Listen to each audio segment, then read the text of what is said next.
What's up, y'all? Y'all are listening to Living Corporate's flagship podcast. If you didn't know, Living Corporate helps organizations build employee engagement and market trust through data analytics and data transformation, our e-learning platform, and brand marketing storytelling. We're so excited for you to be here today. The conversation you're about to hear is going to connect the dots between employee experience and go-to-market effectiveness. If you're not ready, get ready. Here we go.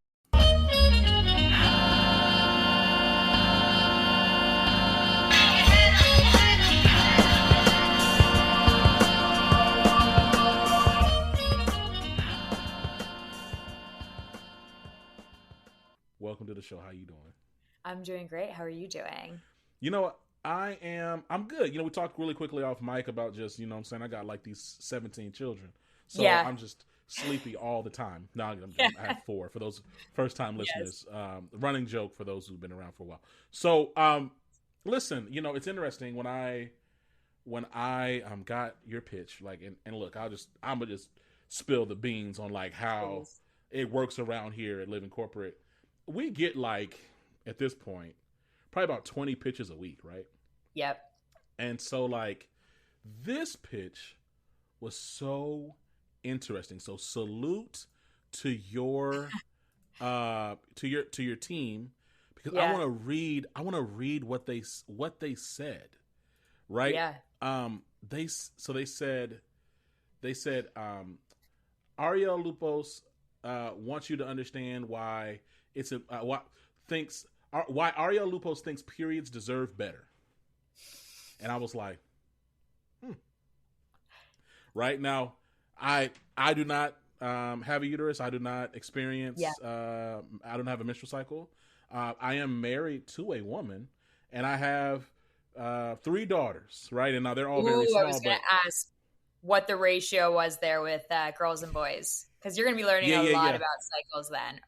100%, right? And so I immediately I was like, okay, this sounds interesting. We're in a season and moment of, and first of all, I think there's never an inappropriate time to talk about women's health and access to effective solutions. Yeah. And points and resources. But I'm gonna just tell you straight up, I was like, well, dang, I got to talk to Arielle Loupos now, because if she believes that periods deserve better, then I also believe periods deserve better. And that might be the title of this pod, to be honest. Yeah. I love that. I think that's a great title. I respect that. And I appreciate you wanting to learn about it too, Talk to me about so I know that your company is called Flowergirl. But talk to me, and I recognize your background is in e-commerce and customer experience.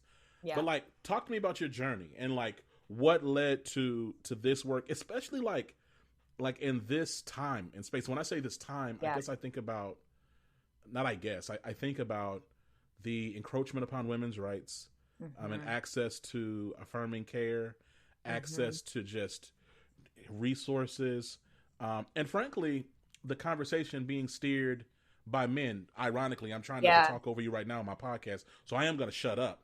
But I would like to hear. I think you're giving a great intro to all of this and making a lot of really important points too. Well, I would just love to hear more about it, because I find it very riveting.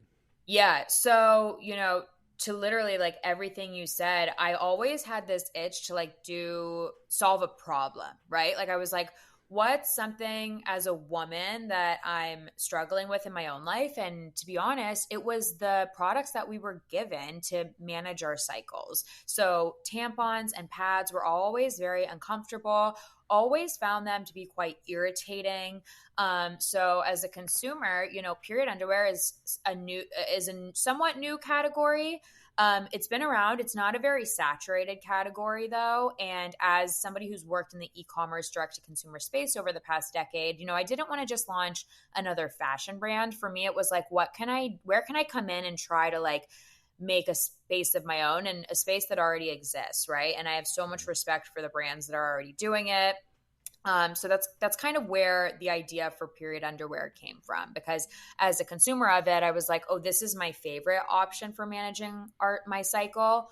And then I started to just really do more research on textiles and fabrics, the clothing that we wear against our skin. And I learned the difference between synthetic materials, which are what a lot of, unfortunately, like fast fashion is made of, and how what we wear against our skin can also have an impact on our health. And, especially as women, our vaginal wall is 10 times more absorbent than our skin is, and our skin is our largest organ. So once I started to learn about all of this, and then also I live in Los Angeles, so I was like, I have the opportunity to take advantage of all of visiting these manufacturing and production facilities, which I did. Spent hours driving around downtown LA, and I produce the product here because it's accommodating for brands with smaller batches. I recognize why a lot of people go overseas and at scale, and there's just the manufacturing capacity that we don't really have here in America. However, for a small brand, I love being here and producing in LA. So all of these things together just really helped me form Flowergirl. First of all, there's a lot you said there. I think I want to start with talk about the fact that you have over a decade of experience like within this e-commerce and direct to consumer space.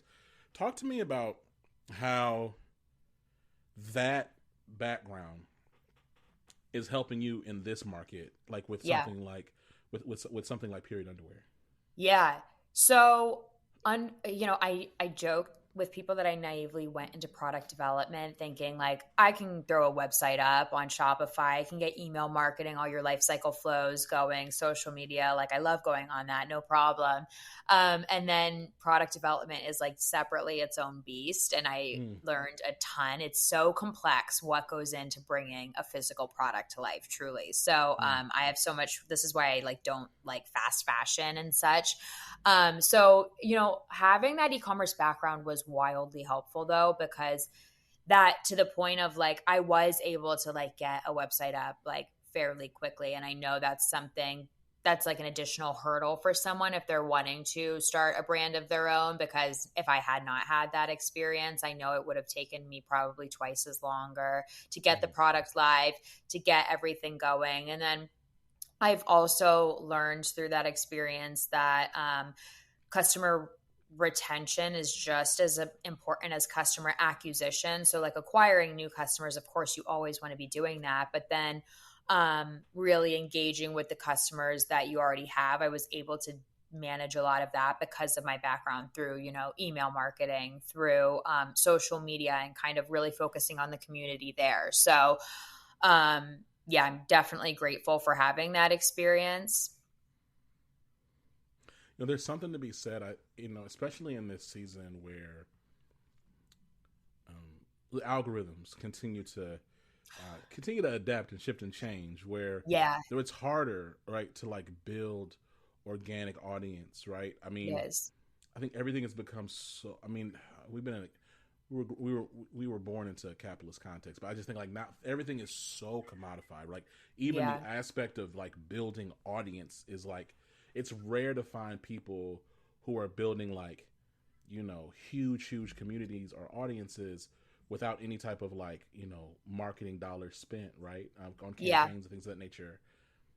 I'm curious, like, what have you seen be successful, especially considering the work and your prioritization and focus? What have you seen be effective in like building online communities for Flowergirl? Really great question, because it has been a huge hurdle. It's not easy not having a marketing budget, honestly. And I really don't. I bootstrap the business. So the last thing I want to do now is go give Meta thousands of dollars, And I did dabble. I did for 1 month. My thought was like, okay, I hired a CRO consultant, somebody who analyzed the site, who made some ads for me really quickly. And unfortunately, because of the nature of my product and the images that I have, Facebook kept flagging my product for like sexual imagery and all this. It was just a nightmare. I was getting like blacklisted and everything. And so I did it for a month, spent a couple grand, and I was like, you know what? I'm not doing this. I'm not going to keep feeding this beast when I'm not even really getting the return that I want to see. So with that being said, I was like, I have to shift to organic. And something that I saw that's been really effective for me has been gifting. So influencer marketing. And that's how I was able to grow Flowergirl at this point. I have like about a little over 1,000 followers on Instagram right now, which through gifting and just like writing to these like women that I've followed for a while in this space, and hoping that they love the product. I have not dabbled with affiliate yet, but that's something on my to-do list that I really want to get going, is like sharing with women, a cut of sales for anything that they promote and that they sell through their channels. I've heard that's like how a lot of new brands have been growing. Fortunately the women that I've gifted to have loved the product. They share about it on their channels. I did one giveaway that was like quite successful in getting new customer acquisition. And then also I just got on TikTok. I've almost been live for a year now. And there was some part of me that was like, I don't want to like do TikTok, but I did just get on there with the brand and I am having fun with it. It is an interesting channel because I talked to somebody the other day, a social consultant, and she shared with me, you should look at like TikTok and YouTube, I guess YouTube Shorts, as like your top of funnel. And then Instagram is like more of like a middle of funnel, that because it is harder to get people to follow you on Instagram. I'm finding because TikTok gives you such amazing impressions and reach when you put something out. So then like get them to follow you on Instagram. That's your middle of funnel. And then with the ultimate goal of converting them via like email subscription, right? Or like getting them to a PDP on your website. That's like your bottom of funnel. And I found that really interesting advice.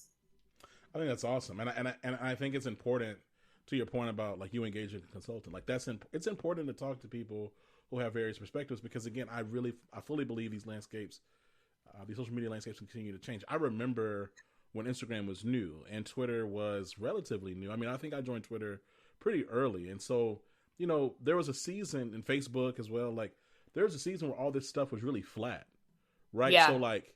So like you put something out there and it may go everywhere. Like you don't know, right? Yeah. But now there's a lot of there's a lot of rules that if you're not hip to or staying really on top of how things are shifting and changing, you won't know. I mean, and the reality is they're going to change again, right? Like as TikTok goes through this acquisition, you know what I mean? Like Twitter is constantly changing since Elon Musk is taking it over. I'm still going to call it Twitter. Facebook Meta changes all the time. So, it's important just to stay plugged in. It is. That in itself has been such a fascinating journey too. Because they're changing it all the time. And it's like you think when something's working and you see some traction like on a reel or something, and then the algorithm changes. And it's like, oh, that reel got like no views. Why? And it's like a constant learning and constantly needing to be on trend. So let's talk about like, your values and your culture. Like, how does that show up through like Flowergirl as a brand? Like, what does that look like for you to make sure that it's like, hey, no, this is not going to just be a run of the mill, just business I made from, just typing in something in ChatGPT. This is something that really came from me. Like, how does Flowergirl represent you? Yeah, I love that question. So, as a woman in our society that is so plugged into like needing to be on trend and on social media, and our society, it's so noisy nowadays, and we live in like needing like this instant gratification culture. I want Flowergirl to help women actually get back to our roots and back to our natural state of like being, because I think as women, especially, we're such intuitive beings. And again, with all of this noise around us, it's hard to hear our own thoughts and like be with ourselves at times. And for me, this product is just like one way that I think of, like it helps women to do that. And the ultimate goal is to have like a lifestyle, like full spectrum of like products that like help women with this message. And it's really just to like get us back to like being in tune with our own bodies, instead of like taking these products and our cycles. I live in LA. I think I'm quite like spiritual and like woo woo at times. So like for me, like this product like makes sense for like managing our cycles, like we energetically should be shedding and like releasing at this time. And that's why I have an issue with a lot of the products we're given, because it's like a band-aid. It's like, here, plug this in and like go about your day and like don't worry about it, don't think about it. So this is like one leg of like where I ultimately see the brand, or what I see the brand doing. So it's interesting that framing. It's almost like, to your point about like, don't think about it, just plug this or whatever, like just patch this up and just literally plug it and move on. I find that, I think that's a fascinating frame, and it's obviously because of my own like privilege as a man. Like I have never thought about it that way, but it's almost like just in service to just production. Like, hey, keep going and doing what you're doing, as opposed to your point, there's something really personal and intimate about the language you use. You said shedding. Shedding, yeah, because it's what our body is actually doing. It's shedding our uterine lining, and that is what our flow is. And I think, again, like we're not taught as women a lot about our anatomy and what's actually happening. I'm in my 30s now, and I've learned all of this because I have educated. I've looked for the research. I've looked for like what the education around what's happening in my body. And it's crazy to think, as like young, since we're young girls, we're handed these products and that's it. We're not taught in school. Unfortunately, like our parents' generation often weren't taught as well about like what's happening. I think we're just starting to hear a lot of like these terms like cycle syncing and like what is our fate, what's happening during our phases. So as we're starting to like learn and talk about these things, I just want this brand to like be a source of knowledge for women, to like help us understand like what we're going through. You know what, like to that end, like if there were like three things you would say that it's important for women to know that maybe they don't appreciate or know about their cycles and about like just like their bodies, like does anything come to mind for you? Oh my gosh, there's four things that come to mind, because we as women, we go through 4 phases, right? And I always knew that there were 4 phases, but honestly, until I started this brand again, I couldn't recite to you or tell you what those 4 phases are, what the order is. And those 4 phases, there's actually a new term coming about, and it's cycle syncing, which I just mentioned. And a lot of women, again, like I didn't know or understand what cycle syncing was. And I think it's so important for girls to learn, like when we are first starting to get our cycles, because for me, like we have 4 different phases. We're cyclical beings. Our hormones operate on a 28-day cycle, and it's called the infradian rhythm, whereas men operate on a 24-hour cycle, which is the circadian rhythm. Women, we honor the circadian rhythm as well. It's just our hormones operate in a 28-day cycle. And as you know, our society, or if you didn't, like it operates on a 24-hour cycle, which is truly in support of males' hormones, right? Like, and then we as women, we're expected to just show up every day in the same way, when in fact it's really hard for us at times. Because I can tell you, like from my own experience, there are mornings that I wake up and I am excited about the day, I'm energetic, I pop out of bed like ready to go. And then another week I am like so sleepy. I'm like, I don't want to get out of bed today. I don't want to talk to anyone. And it's just because of our 4 phases. So, and I, really like encourage women to just have a basic understanding of cycle syncing, of these 4 phases, what they are. And because for me, like once I learned about this and once I learned how to plan my day, just with an understanding of like the type of person I'm going to be that week, it affects everything from how we move our bodies, how we work out, to even like our nutrition and the food that we eat and what best supports our body at that time. So it's really fascinating. That's incredible. If you could challenge like the health and wellness industry at large, like on what they're doing wrong as it pertains to women, and women's health is very broad. So like to the point of this conversation, let's just continue to talk about cycles. Like when it comes to how they talk about this work and how they engage in space, like what would your point of advice or feedback be?